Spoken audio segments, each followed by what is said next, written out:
What's going on, guys? Super Savage 789 here, bringing you guys another video. Today doing What If Coby Became a Straw Hat Part 4. Before we get into today's video, I'd just like to let everyone know Super Savage has a Discord. If you go into the description of the video, you can join. Please come out, hang out, and come meet other fans and come discuss. In the last part, we covered how things went on Sky Pier, and with the Foxy Pirates, with Coby being present. Due to his contributions, it led to Enel actually dying, due to Coby being a big thorn in his side.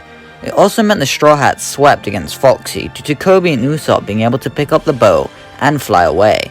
We left off with them leaving after the encounter with Aokiji, which is where we'll pick up. After being thawed, the Straw Hats would be recovering from the fight with Aokiji. Coby is amazed at the strength of the Admiral, as well as the fact Smoker went rogue because of him. He doesn't have time to dwell on that though. While they travel through the ocean, Coby approaches Zoro and asks him to train with him for something. This confuses Zoro, but he does hear Coby out. Coby tells Zoro to attack him while he tries to tank it, making Zoro call him crazy. He does however agree, though he will be using the back of his swords as to not cut Coby in half. Every time Zoro attacks, Coby tries to remember back to his fight with Aokiji, and how his muscles tensed up when being frozen. He also remembers how it felt when people attacked his impact dial on Sky Pier. So during this time, Coby would learn how to use Tekai. They arrive at the sea train and meet Kokoro. She tells the Straw Hats about Water 7 and they head there in search for his shipwright. Coby would be with the trio of Luffy, Nami and Usopp to exchange their gold and head to Gale La, which also goes relatively normal. When arriving at Gale La though, Coby would be rather on edge upon seeing Kaku. His presence feels somewhat odd to him, though he keeps this a secret for now. Kaku would take flight to go and investigate Straw Hat's ship, which further puts Coby on edge as he recognizes their movements. Usopp will be distracted by Kaku being so cool that he doesn't even recognize his technique he also possesses. After Coby meets Lucci and Caulifla, he begins to become even more suspicious. They don't feel right. It can't be because the shipwrights either, as Paulie and Iceberg all feel rather different. What's going on? Coby approaches Luffy and tells him that he's gonna go explore Water 7 a bit more, which Luffy is okay with. He encourages his crew members to do so, who thanks him, using Geppo to fly away. Coby would be absent for a little while, meaning he isn't present for the beatdown on the Frankie family, or when Usopp leaves the crew. During the fight with Luffy, Usopp will be doing much better due to him being stronger. He'd be using Geppo to keep his distance, meaning the fight goes on for a little bit longer. Unfortunately for the sniper though, the fight would end the same, leading to Luffy giving Usopp the going merry as he and the rest of the crew leave. Meanwhile, Coby would be observing the trio he's suspicious of from afar, using his observation haki and his speed Rokushiki techniques to be able to spectate them. For the most part, he won't observe anything suspicious, though the feeling he gets from there isn't wearing off. As it begins getting dark, Coby finally decides to admit he's wrong and begins to head back. As he's about to though, he feels the presence of Robin nearby, confusing him. She's with someone else who feels like the other Gale La members. He gets a closer look, beginning to spectate, watching as they sneak into Iceberg's room and shoot him. Before they can fire another shot, Coby rushes into the room by breaking the window and uses Tekai to tank the bullets. Coby asks Robin what the hell she's doing, and she tells him that she was playing the role of a crewmate for her own gain. She's leaving now and tells Coby to tell the crew to forget about her. He tells her that he can feel her emotions. He knows that she's lying. Enraged by this, Robin creates hands on Coby's neck, arms and legs and apprehends him. She begins approaching him, telling him that she'll kill him right now, so he tells her to go ahead. She hesitates though, not being able to snap his neck. That's when her accomplice shoots Coby in the gut and the back, leaving him bleeding on the floor. Robin tells the disguised Blueno they should leave as they've already caused enough commotion as it is. He agrees, leading to the duo escaping. The next day, both Coby and Iceberg would be given medical attention for their wounds, with Coby being placed in the same room as Iceberg. Due to him being a Straw Hat and saving Iceberg, it means that the Straw Hats won't get accused of trying to kill him. Instead, Robin would merely get the blame, but would be prefaced by the saying that she isn't part of the crew. The Straw Hats would be informed about Coby almost being killed, and would all immediately rush off to go and see their ally. As they're heading over there though, Frankie shows up, wanting revenge for what they did to his family. Luffy tells everyone to go on ahead, however I think Zoro would stay to fight, so Sanji focuses on getting Chopper and Nami out of there. With Zoro there, the fight is a lot easier for Luffy. The Gale La shipwrights also wouldn't intervene due to not accusing Luffy of being the culprit, instead deciding to focus on protecting civilians. It means that they fight Franky into a corner. After Luffy lands a hard punch on Franky's back, it means the cyborg has to flee, using his coup de vent as the perfect distraction for its getaway. The other three meet up with Coby, where they learn what happened with Robin. This really hits them hard, as they question why Robin could have done this. Iceberg explains how this is his fault and how they'll probably turn tonight to finish him off. So the Straw Hats decide to begin planning to save Iceberg, now with Sanji and Coby present. Coby also states how he believes at least one of the Galilei shipwrights is at fault for this. He describes how he can feel something sinister about them, similar to what he felt with Robin's teammate. So Iceberg gives them all a day off to avoid any easy entry. It leaves Paulie rather suspicious, however. He wants to know why this is happening, and why Iceberg trusts the Straw Hats more than his own men. He's given no answer though, with Iceberg merely smiling as he tells him to just enjoy his time off. Later that night, Paulie begins to sneak into Iceberg's home, believing that the Straw Hats had done something. Maybe they blackmailed him, or tricked him. He needs to get to the bottom of this. He isn't exactly a ninja though, and so he'd be rather sloppy, alerting the Straw Hats of his entry. Luffy and Sanji head off to stop where they assume the assassin is. They locate Paulie and begin attacking him, leading to Paulie to assume his assumption was correct. They begin battling under their misunderstanding, with Paulie being beaten up rather easily. Meanwhile, Zoro, Nami, and Coby would all be listening to the fight, questioning what's really going on. Coby feels rather uneasy about this, not really feeling sold on this being the guy. The evidence does point to it though.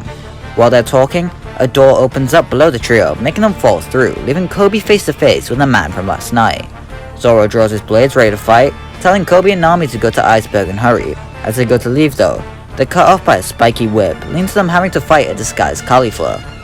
Iceberg would look to Chopper by his bedside, asking him to carry out a favor for him. He tells him the location of the fake blueprints and tells him that he's his only hope. So Chopper mans up and rushes over there, putting in the safe combination. As he goes to the fake blueprints though, Lucci and Kaku show up and immediately incapacitate the reindeer, taking the blueprints in the process. During this time, Paulie as well as Luffy and Sanji realize that this is a misunderstanding and begin to rush over to Iceberg. Luna and Cauliflower would get a signal and head over to their accomplices, meaning that they're all there to remove their masks and reveal themselves to Iceberg. Everyone arrives upstairs and sees the 4 CP9 members, leading to Coby realizing that his suspicions were true. He tries to attack, but they merely retaliate with the Shigan, taking Coby down in one attack. Lucci would enter his leopard form and proceeds to body Luffy, Zoro, and Sanji, leading to them all getting stuck during Agua Laguna. After the Galilei building explodes and after Chopper fixes up his own injuries, the Straw Hats are forced to begin looking for the monster trio. This all while the CP9 agents head over to where Franky and Usopp are, and kidnap them. Without Sanji stalking Robin, he isn't there on the sea train, meaning all the agents make it to Ene's lobby, and Usopp remains a prisoner. The Straw Hats, the Franky family, and the Galilei shipwrights would then hop on the Kokoro's train and head off in hot pursuit to save the duo who were captured, not knowing the fate of Usopp. They would arrive at Ene's lobby with Luffy going on ahead, fighting the Marines and taking care of the agents Sanji would in canon like Jerry and Wanzu. Another change then occurs here is that without Usopp, no one would be present to turn Oimo and Kashi to their side. Kobe would be more competent than Usopp, so he'd be able to mount Sodom with the others and not be left behind. It means that Oimo and Kashi would be upset at their loss and would be too unmotivated to continue fighting, so they merely just give up. The Straw Hats would make it inside and begin fighting Marines, making it further and further through the floors of Ene's lobby. While they're making their way up, Franky would break his cuffs like cannon and does the same to Usopp's. Robin and Luffy would then begin talking and everyone makes it to the roof, creating that iconic scene from canon where they promise to save her, except Coby would replace Usopp. It means that Zoro has to shoot down the Marine flag using one of his various range techniques, getting the same effect off. Usopp and Franky then reunite with the group and everyone begins moving. After Fukuro tells them about the keys, everyone splits up to go and do their fights. Coby catches up to Luffy and tells him that he's going to go fight Lucci with him. This man reminds him too much of Morgan to the extreme.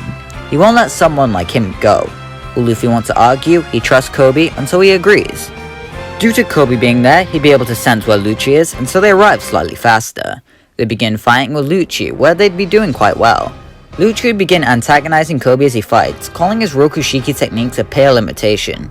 They're sloppy, and much weaker than the real deal. Coby tells Lucci that he's right. Nevertheless, he'll keep fighting for his friends though, so why not help him do that? Using his observation haki, he'd be savoring every blow from Lucci and feels every attack he throws. Every action he does feels so vivid and so skilled that Coby feels weak in comparison. Using what he feels from Lucci, Coby begins copying Kamei and Rankyaku from feeling how Lucci moves.